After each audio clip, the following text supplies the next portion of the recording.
Il y a quelques semaines, je vous ai raconté l'histoire de ce terrible quadruple meurtre qui a eu lieu dans l'Idaho, aux États-Unis. La nuit du 12 au 13 novembre 2022, Madison Mogen, 21 ans, Kylie Goncalves, 21 ans aussi, Xana Kernodle et son petit ami, Ethan Chapin, tous les deux âgés de 20 ans, sont brutalement assassinés dans la maison qu'ils partagent sur le campus de l'université de Moscou. Ils ont tous les quatre été poignardés, probablement entre 4h et 4h25 du matin. Madison et Kylie étaient toutes les deux dans la chambre de Madison, Xana et Ethan se trouvaient quant à eux à l'étage en dessous, dans la chambre de Xana. Dans les semaines qui suivent, la police arrête pour ces meurtres Bryan Kohberger, un étudiant en doctorat de criminologie à l'université de Pullman, qui se trouve à environ 15 minutes de Moscou.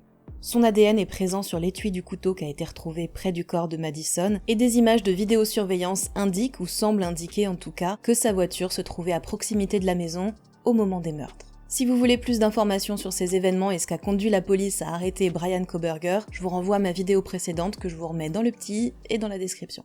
On n'a toujours pas de date de début de procès pour Bryan Kohberger, mais c'est pas pour autant qu'il se passe rien dans cette affaire, au contraire. En fait, il se passe même tellement de choses que cette vidéo, je vais la séparer en deux parties parce que sinon on va pas s'en sortir. La bataille juridique a bel et bien commencé. Alors qu'est-ce qui se passe dans cette affaire? Qu'est-ce qu'on sait de plus aujourd'hui? Je vais vous raconter tout ça. Mais avant de commencer, je me permets de vous rappeler que c'est une affaire qui est en cours et que je vous transmets les informations au fur et à mesure qu'elles sont rendues publiques. Ça veut dire que ça peut évoluer et que peut-être des informations que je vais vous donner aujourd'hui ne seront plus vraies dans le futur. Donc gardez ça en tête et quand vous êtes prêts, c'est parti, on y va. Générique.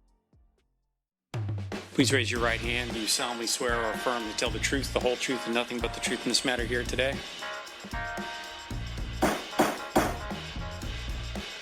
Your Honor, I'm going to object on hearsay. That's basic law.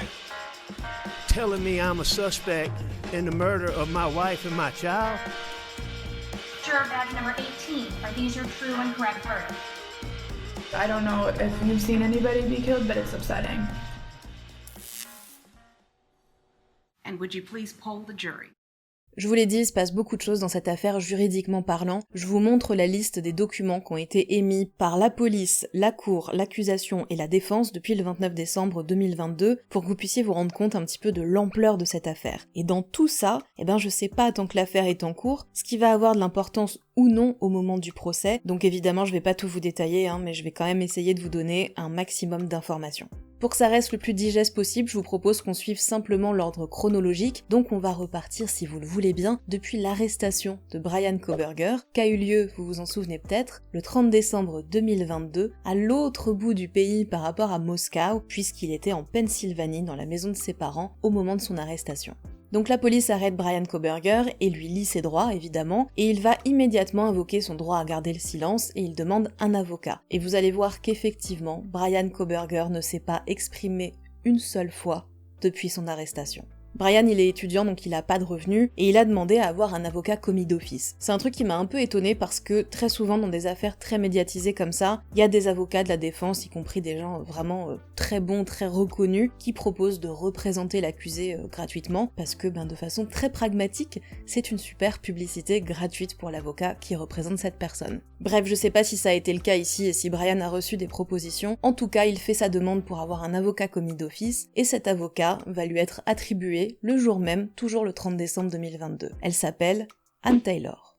Anne Taylor, c'est pas n'importe qui puisque c'est la chef de l'unité des crimes capitaux du bureau des défenseurs publics de l'Idaho. Concrètement, ça veut dire qu'elle a une expérience qui est significative dans les affaires qui traitent entre autres de meurtres. C'est une avocate d'État, une avocate publique, et on verra un petit peu plus tard que ça va soulever des questions, des débats, parce que concrètement, ça veut dire qu'elle est payée par les impôts des Américains pour défendre Bryan Kohberger. Anne Taylor a commencé sa carrière au bureau du procureur et elle connaît donc très bien Bill Thompson, le procureur en charge de représenter l'État de l'Idaho dans cette affaire, puisqu'elle a travaillé avec lui par le passé. Donc ça peut être un avantage parce que du coup ça veut dire qu'elle sait comment travaille Bill Thompson, mais la réciproque évidemment est vraie aussi, lui sait comment elle travaille. Donc est-ce que ça peut jouer, est-ce que ça peut être un avantage ou un désavantage dans la défense de Bryan Kohberger? On verra. Vous vous en rappelez peut-être, le 3 janvier 2023, Bryan Kohberger, qui est incarcéré à ce moment-là en Pennsylvanie, accepte d'être extradé vers l'Idaho et il sera transféré là-bas 2 jours plus tard. Mais il y a un autre truc qui se passe le 3 janvier 2023, c'est qu'à la demande de l'avocate de Bryan Kohberger, l'accusation et la défense vont signer ce qu'on appelle un accord de non-diffusion. Qu'est-ce que ça veut dire concrètement ? Eh bien ça veut dire qu'à partir de ce moment-là, toutes les personnes qui sont impliquées dans cette affaire de près ou de loin, que ce soit la police, les avocats, le personnel des tribunaux et même les familles des victimes, ont l'interdiction formelle sous peine de sanction de diffuser la moindre information au public sur cette affaire. Le but de cet accord, c'est d'éviter que le public entende parler de cette affaire plus amplement, de façon à assurer que Bryan Kohberger pourra avoir un procès équitable. Parce que normalement aux États-Unis, pour garantir un procès équitable, il faut des jurés qui n'ont jamais entendu parler de l'affaire qu'ils vont juger. L'idée c'est donc de protéger Bryan Kohberger, mais pas seulement, parce que s'il est condamné au moment de son procès et que derrière il fait appel, s'il n'a pas eu un procès équitable, c'est beaucoup plus facile pour lui d'obtenir peut-être une révision de son procès, voire peut-être même de gagner en appel. Donc pour l'accusation aussi, c'est hyper important qu'il ait ce procès le plus équitable possible. Bon, mais le problème c'est qu'au moment de cet accord, même si on est encore hyper tôt dans l'affaire, on est à peu près 1 mois et demi seulement après les meurtres, tout le monde a entendu parler de l'histoire de Bryan Kohberger. Et pas seulement aux États-Unis, ce sont les médias du monde entier qui ont parlé de ces meurtres, qui ont parlé de l'arrestation de Bryan Kohberger, qui ont diffusé son nom, sa photo, tout le monde est au courant. Il y a aussi les détails de l'affidavit, vous vous en souvenez peut-être. Vous savez, c'est ce document dans lequel la police détaille son enquête et comment ils sont arrivés à arrêter Bryan. Ce document, il a déjà été rendu public et les détails sont déjà dans la presse. Donc est-ce que cet accord, il protège vraiment Bryan Kohberger et son procès équitable ? Je suis pas sûre. Parce que du coup, à ce moment-là, l'affaire, elle est déjà très médiatisée, le public veut connaître la suite, donc les médias, ils veulent continuer à en parler. Et comme ils ont pas d'infos, qu'est-ce qu'ils font ? Ils se mettent à diffuser un peu tout et n'importe quoi, donc ils vont relayer des fausses rumeurs, par exemple. Ils vont interviewer les voisins de Bryan Kohberger, une fille qui a eu un vague date Tinder avec lui il y a 7 ans, Donc en fait, ils en parlent, mais avec des informations qui sont potentiellement fausses et non vérifiées. Est-ce que c'est mieux pour garantir un procès équitable à Bryan Kohberger ? D'autant qu'il y a quand même des audiences qui ont lieu, qui sont publiques, qui sont filmées, il y a des documents légaux qui sont rendus publics aussi, donc en fait, il y a quand même des informations qui passent, mais sans avoir toujours de contexte, donc ça laisse totalement libre cours à l'interprétation, et encore une fois, je suis pas sûre que ce soit mieux en fait. Bon, et puis ça, c'est pour l'Idaho. Mais la Pennsylvanie, où a été arrêté Bryan Kohberger, visiblement, son procès équitable, ils en ont pas grand-chose à foutre, et en mars 2023, ils vont publier 2 documents, 2 mandats de perquisition, qui ont permis à la police de récupérer des affaires appartenant à Bryan chez ses parents après son arrestation. Et grâce à ces documents, on sait donc que la police a récupéré une lampe torche argentée, 4 gants de type médical, un grand t-shirt blanc de la marque Arizona Gin Co, un grand sweatshirt noir, une paire de Nike noire et blanche en taille 13, ça équivaut à peu près à du 47-48 en pointure européenne, une paire de chaussettes noires, un grand short noir, un boxer noir et un échantillon buccal pour prendre son ADN. Et puis dans l'autre document qui a été rendu public, la liste de ces objets s'est allongée et on apprend que la police a pris en plus le téléphone de Bryan, des ordinateurs, d'autres vêtements et chaussures noirs ou de couleur sombre, une arme à feu, 2 couteaux, des masques noirs ou encore des livres de psychologie, dont un de psychologie criminelle avec des passages qui étaient surlignés. Bref, ce qu'on comprend de ces documents, c'est que l'enquête se poursuit déjà et que la police a pris que des affaires qui potentiellement auraient pu servir à Bryan Kohberger pour commettre ces meurtres. L'autre chose qui est un peu particulière, c'est que même s'il y a cet ordre de non-diffusion, à chaque fois que la police émet un mandat de perquisition pour quelque chose, en parallèle, ils doivent demander à la justice une mise sous scellé des documents annexes. C'est-à-dire qu'ils émettent ce mandat de perquisition, et en parallèle, ils demandent à la justice de mettre sous scellé ce mandat. Donc le mandat, on l'a pas, on peut pas le voir. Par contre, la demande de mise sous scellé, ça c'est public, et tout le monde y a accès.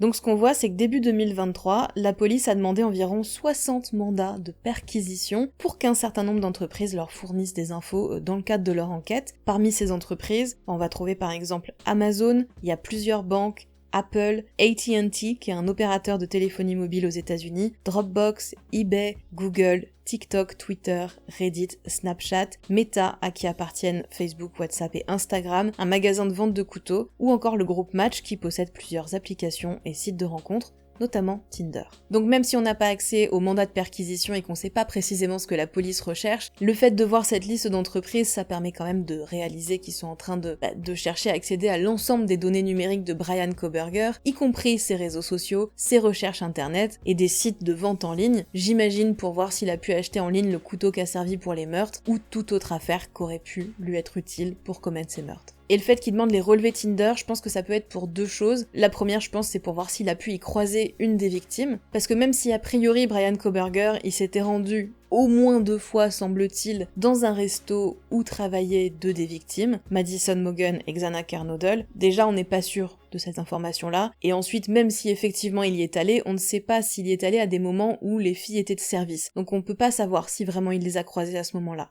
Et bon, même si j'imagine que tout est toujours possible, il y a quand même peu de chances pour que le tueur y soit entré dans une maison complètement inconnue en n'ayant fait aucun repérage. Ça paraît plus logique qu'il ait au moins observé la maison et ou les habitants avant de commettre ses crimes. Et donc ça veut dire que la police et l'accusation vont devoir trouver un lien entre Bryan Kohberger et les victimes pour expliquer pourquoi il s'en serait pris à des gens qu'il ne connaissait pas. Et peut-être que Tinder pourrait être ce lien. Et puis l'autre raison que je vois, c'est que Tinder, ça fonctionne avec la géolocalisation, ça vous indique les membres en fait qui sont autour de vous, donc peut-être que ça peut être utile à la police pour suivre un petit peu les déplacements de Bryan Kohberger. D'ailleurs, je fais une petite parenthèse et un petit saut dans le temps, mais vous vous souvenez peut-être que dans la première vidéo, je vous avais dit que Bryan Kohberger s'était rendu à 12 reprises au moins proche de la maison avant les meurtres.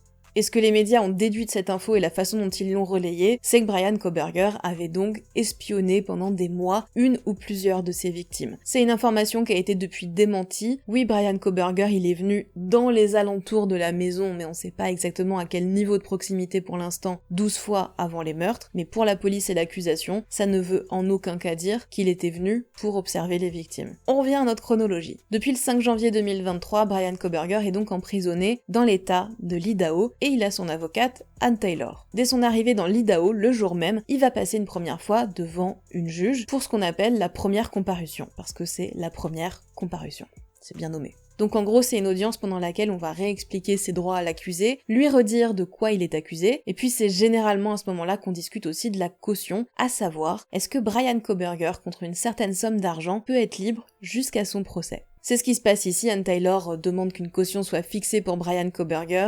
Évidemment, elle est refusée, et Bryan restera donc en prison jusqu'au début de son procès. Bon, il avait raison de tenter, parce qu'on ne sait jamais, mais honnêtement, avec des accusations comme ça de quadruple meurtre, c'était impossible qu'une caution soit fixée, je pense que ça aurait fait un énorme scandale, donc voilà, je pense qu'ils ont plus tenté par principe que pour autre chose. Pour info, les juges qui s'occupent des premières comparutions, en règle générale, ils ne s'occupent que des premières comparutions. Donc ce ne sont pas eux qui sont en charge du procès. Quelques mois s'écoulent et le 16 mai 2023 va avoir lieu une audience très importante qui s'appelle en anglais l'indictment. C'est une mise en accusation officielle en fait qui est généralement réservée aux crimes graves. C'est pas toujours le cas, mais ici cet indictment il a été fait face à un grand jury. Donc en gros pour vous expliquer, c'est une audience au cours de laquelle il n'y a pas de juge, il y a simplement l'accusation, la défense et un grand jury qui est exactement ce que son nom laisse supposer, c'est-à-dire que c'est comme un jury dans un procès classique, sauf qu'ils sont plus nombreux. Ce sont donc des citoyens lambda et ils peuvent être jusqu'à 23 suivant les états et les circonstances, alors que dans un procès, un jury a rarement plus de 12 jurés. Le but ici, c'est que le grand jury entende la thèse de l'accusation et uniquement de l'accusation, pas celle de la défense. Ils peuvent aussi entendre certains témoins de l'accusation dans le but de déterminer si oui ou non il y a assez de preuves dans cette affaire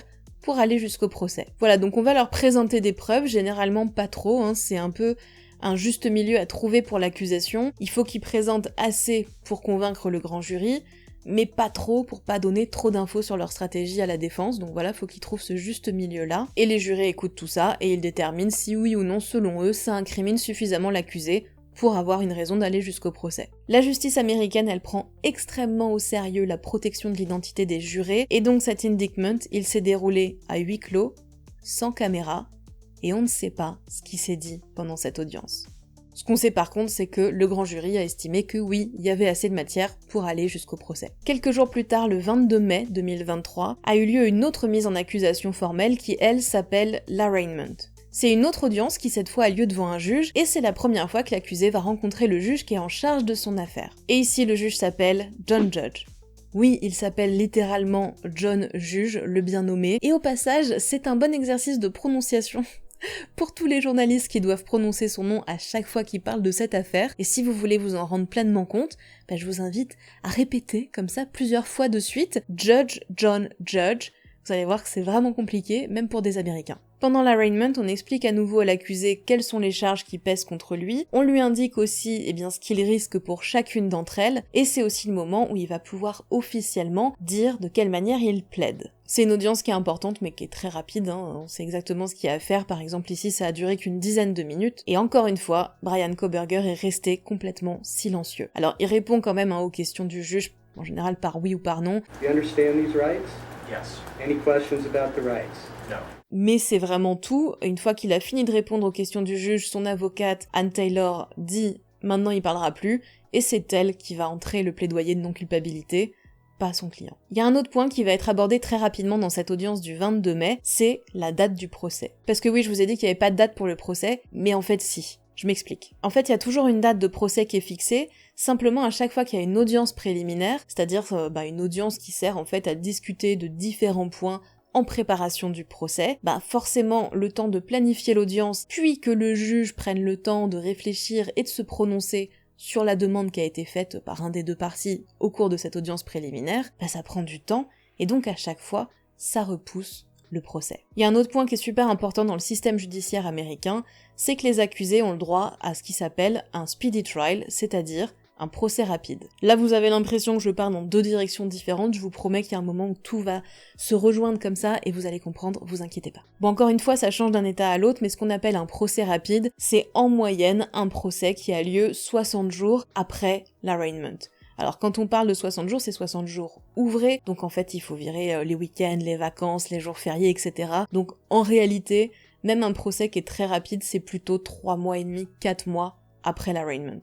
Et ça peut être bien plus long que ça, parce que si par exemple l'accusation rajoute des charges, le compte à rebours repart à zéro, et on recompte 60 jours ouvrés à partir de ce moment-là. Le speedy trial, c'est dans la Constitution américaine, c'est dans le 6e amendement, donc c'est ce qui se passe d'office. Et si la défense estime par exemple qu'elle a besoin de plus de temps pour se préparer, il va falloir que l'accusé renonce à son droit à un procès rapide. La plupart du temps, c'est ce qui se passe, la majorité des accusés renoncent à leur droit à un procès rapide, mais c'est pas toujours le cas. Par exemple, Donna Adelson, elle a demandé un procès rapide. Parce qu'il y a une date de procès à fixer et parce qu'il y a cette histoire de procès rapide, au cours de cet arraignment, donc toujours le 22 mai 2023, tout le monde se met d'accord pour commencer le procès le 2 octobre 2023 pour que ça reste dans la limite de temps imposée par le procès rapide. Et au passage, l'accusation et la défense vont se mettre d'accord pour dire que le procès va durer 6 semaines. Voilà, c'est ce qui est décidé à ce moment-là, un procès de 6 semaines à partir du 2 octobre 2023. Ce dont je vous ai parlé jusqu'à maintenant, l'arrestation, la lecture des droits, la première comparution, l'indictment,